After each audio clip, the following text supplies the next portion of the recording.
I thought the hardest part would be finding out about the addiction, but it wasn't. The hardest part was realizing it had been living inside our relationship for years, hidden in plain sight, woven through moments I thought were real.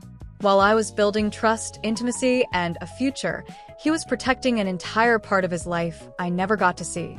And when that hidden world finally surfaced, it didn't just change how I saw him. It changed how I remembered the whole relationship. Suddenly, I wasn't just grieving a secret. I was grieving the fact that I had loved someone without ever fully knowing who I was living with. Before we get into this, tell me in the comments, have you ever discovered that a relationship was hiding something much bigger than you realized? Maybe it was an addiction, maybe it was another secret, maybe it was years of omission that made you question everything you thought you knew. And while you're there, tell me where you're watching from. I always love seeing where you all are and how these stories resonate with women in so many different places. Stay with me until the end, because today we're talking about a kind of betrayal that goes deeper than one bad discovery. It's the shock of realizing that while you thought you were building intimacy, the other person had been living inside a parallel reality the whole time. There are some discoveries that don't just break trust. They break the structure of reality inside a relationship. Because when a partner has been hiding an addiction for years, the pain is not only about the addiction itself. It's about what the secrecy does to the meaning of everything else. It changes the past. It contaminates memory.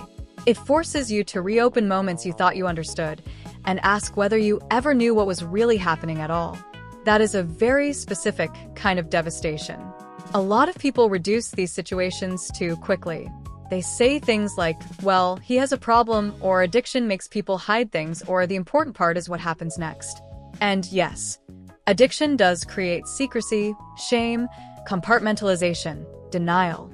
But for the person who discovers it from the inside of a long relationship, the impact is much larger than one label can hold. Because she was not just living next to a problem. She was living inside a false emotional landscape. She thought she knew why he was distant some nights, why money disappeared sometimes, why his mood shifted, why he got defensive, why intimacy changed, why there were gaps, inconsistencies, strange little absences in the relationship. She had explanations for all of it. Stress, work, fatigue, personality, trauma, a rough season, a communication problem. But then one day the truth arrives, and all those explanations collapse at once.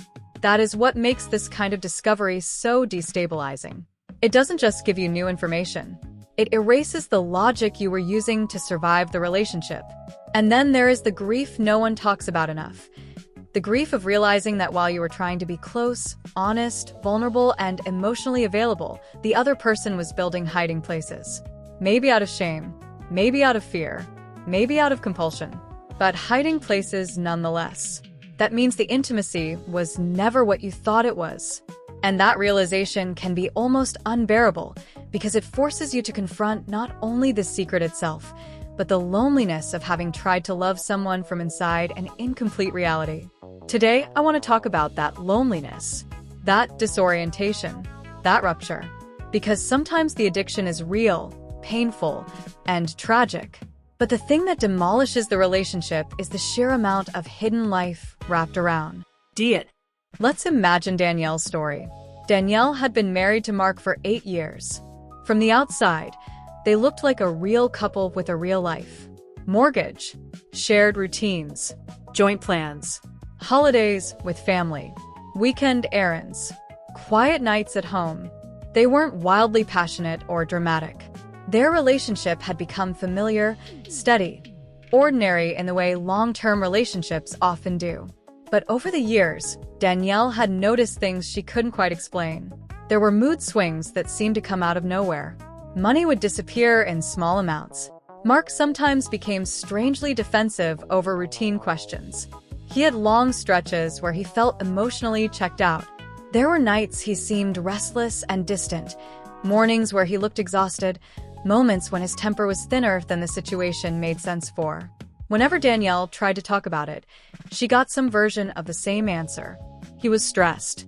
Work had been brutal. He wasn't sleeping well. She was reading too much into it.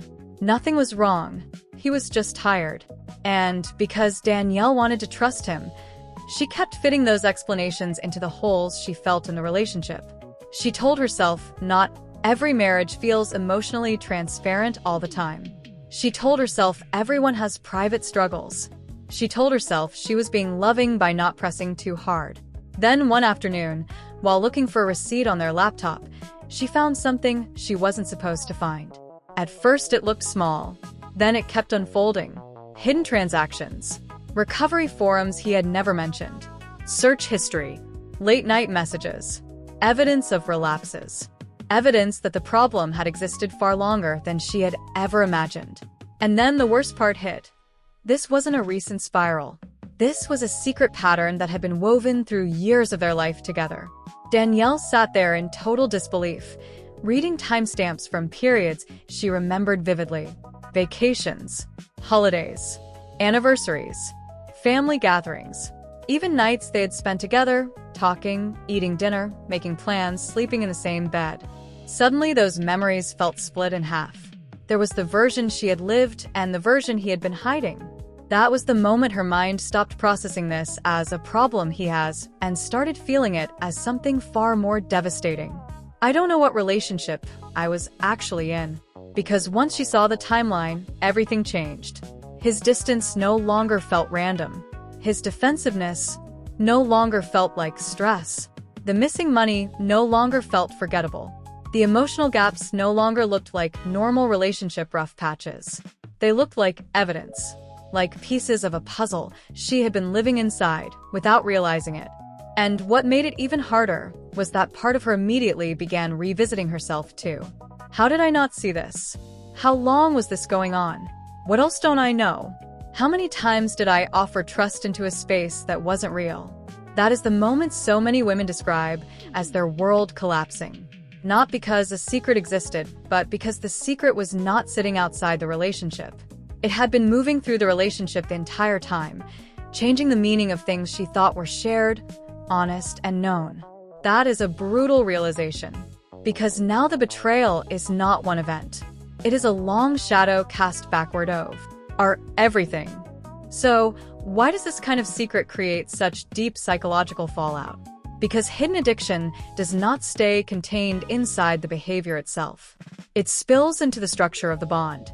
Addiction creates secrecy. Secrecy creates fragmentation. And fragmentation inside intimacy is deeply corrosive. It means the person with the addiction is not only managing a struggle, they are also managing multiple realities at once. One reality where the relationship appears stable and intact. Another where the addiction is being fed, hidden, defended, and protected. That split is incredibly destabilizing for the partner who finds out, because she thought there was one relationship. In truth, there were two. The one she was living in consciously, and the one his secret had been shaping from underneath. That is why so many women in this position feel disoriented in a way that is hard to explain to people who haven't lived it. They are not simply angry at the addiction. They are struggling with the collapse of relational reality. She remembers a family trip and now wonders what was happening before or after it. She remembers nights of emotional distance and now knows there was more behind them. She remembers money fights, arguments, shutdowns, strange silences, and suddenly none of it means what she thought it meant. This is what makes the trauma so specific. The past itself becomes unstable. And then there is the loneliness of the secret. Because addiction often comes with shame, compartmentalization, and denial. The person hiding it may tell themselves they are protecting the relationship, protecting their partner, managing it alone, dealing with it privately.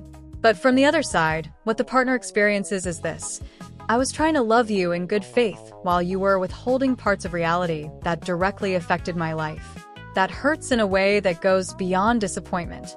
It creates a feeling of emotional abandonment inside a relationship that still looked intact from the outside. She was there, investing, trusting, adapting, trying to understand him, trying to solve what she thought were mutual problems.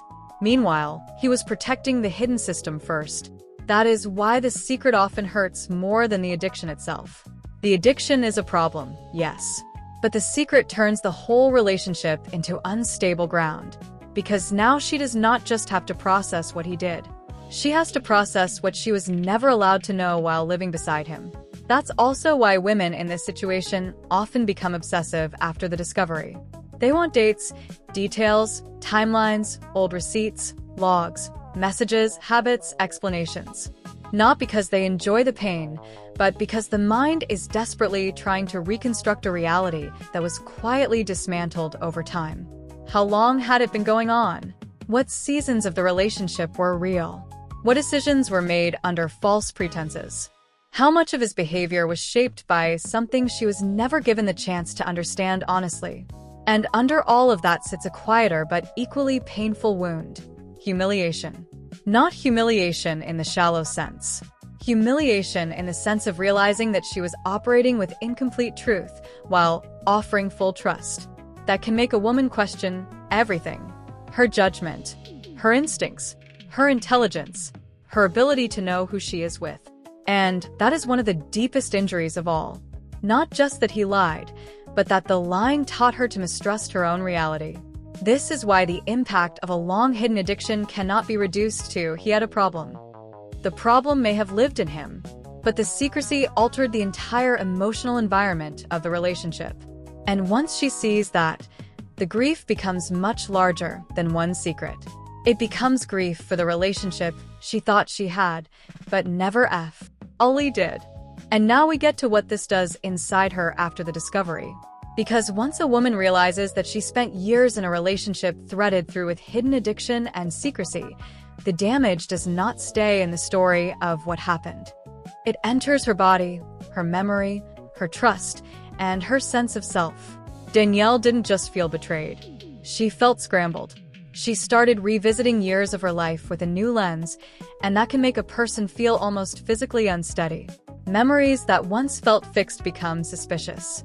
Moments that felt intimate become contaminated. Tenderness becomes harder to remember, without now feeling the shadow of what she didn't know. That is exhausting. And many women in this position then turn the pain inward. How did I miss this? Why didn't I push harder? Why did I believe him? Was I naive? Was I stupid? Did everyone else see what I couldn't? That self-blame can become vicious. Because when the secret lasted for years, it's very common for the partner who discovers it to feel shame not only about what was hidden, but about her own not knowing. She may feel embarrassed by her trust, humiliated by her hope, angry at herself for having built a life around someone whose inner world was so hidden. But that shame is misplaced. Because secrecy works precisely by giving you just enough surface normality to keep trusting what you want to believe is real. Most people do not live scanning every loved one for a parallel life. Trust is not stupidity. Trust is what relationships are built on. The failure was not that she trusted. The failure was that he used secrecy to keep being trusted while withholding reality. Still, the body doesn't absorb it so cleanly. Danielle started feeling hypervigilant. She noticed how hard it became to relax. Questions kept running in loops. She wanted to know more, then hated what more knowing did to her. She felt emotionally split between grief for him, rage at him, pity for the addiction, and devastation over what that addiction had done to the meaning of their life together. And that mixture is brutal, because women in these situations are often expected to simplify their response. Either be compassionate, or be furious. Either stay and help, or leave and be done. But real life is messier than that. She may understand addiction intellectually and still feel shattered by what the secrecy did to her nervous system. She may care about his suffering and still feel like she was abandoned inside the relationship for years. That contradiction is real. And then there is the deeper fear this kind of betrayal can leave behind. If I could live next to someone for years and not know this, how will I ever feel safe again? That question can reach far beyond the current relationship. It can wound the ability to trust future intimacy. It can leave a woman feeling like closeness itself is unreliable, like love can always contain invisible trapdoors. So if you are living through something like this, I want to say something clearly. The disorientation you feel makes sense. The obsessive reviewing makes sense. The grief makes sense. The anger makes sense. The shame may feel real, but it does not tell the truth. You were not foolish for trying to build intimacy with the information you had. You were trying to love inside the reality you were given. The fact that the reality was partial is not a moral failure on your part. And understanding that he may have been drowning in shame, fear, compulsion, or self-hatred does not erase what you lost. It does not erase the years of hiddenness. It does not erase the emotional labor you poured into a relationship while he was protecting the secret first. You are allowed to let the secret feel as serious as it was. You are allowed to name the reality collapse for what it is. And you are allowed to stop treating your disorientation like an overreaction when it is actually the nervous system's response to long-term hiddenness coming into the light all at once. So let me close this episode with one very clear truth. The addiction may have been his struggle, but the secrecy is what turned the relationship into broken ground. And that distinction matters, because many women in this position get pressured to focus only on the addiction itself, to be understanding, to be compassionate, to see the hidden behavior as proof of pain and shame. And maybe it is, but pain and shame do not cancel impact. Addiction may explain some of the secrecy, but it does not erase what the secrecy did to the bond. What destroyed Danielle was not simply the idea that Mark had a problem. It was realizing she had been trying to build intimacy in a relationship where the truth was not equally shared. She was participating in one version of the marriage. He was protecting another. That creates a unique kind of heartbreak, because now the loss is not only about the future. It is also about the past. You don't just grieve what might happen next. You grieve the meaning of everything that already happened. The anniversaries, the routines, the promises, the memories, the quiet nights you thought were normal, the hard seasons you thought were mutual, the trust you offered freely because you believed you were standing in the same reality. That is why this kind of revelation feels so enormous. It makes a woman question not only the other person, but her own memory, intuition, and capacity to know what is real. And still, I want to say this carefully, his hidden life does not make you foolish for having loved. It does not mean your reality testing was defective. It means you were loving from inside the truth available to you, while he was withholding part of the truth that should have been shared if intimacy was ever going to be real. That is on him. You do not need to turn your trust into self-contempt. You do not need to call yourself blind in order to make sense of what happened. And you do not need to minimize the role of secrecy just because addiction is a legitimate struggle. Both things can be true. His suffering can be real. And what the secrecy did to you can be devastatingly real too. If the hidden life changed the meaning of the relationship, you are not dramatic for saying so. If the secret contaminated memories, you are not overreacting for grieving that. If trust now feels shattered in a way that goes beyond one discovery, that does not mean you are weak. It means the truth arrived late, and it arrived carrying years. You deserve intimacy, where the truth is not something you have to stumble into by accident. You deserve a relationship where your emotional reality is not built on partial information. You deserve love that does not ask you to keep investing while vital pieces are being hidden from you. And if what you discovered made the whole relationship feel unstable, that does not mean you are broken. It means the ground beneath you was never as solid as you were told it was. Now I really want to hear from you. Tell me in the comments, what hurt the most when you realized the problem had been hidden for much longer than you thought? Was it the secrecy itself? The timeline? The memory of moments that now feel different? The feeling that the relationship had a second, invisible version? Share your story because your experience may help another woman name a kind of betrayal that is bigger than one secret. And if this episode spoke to you, like the video, share it with someone who needs to hear it, and subscribe to the channel so you don't miss the next one.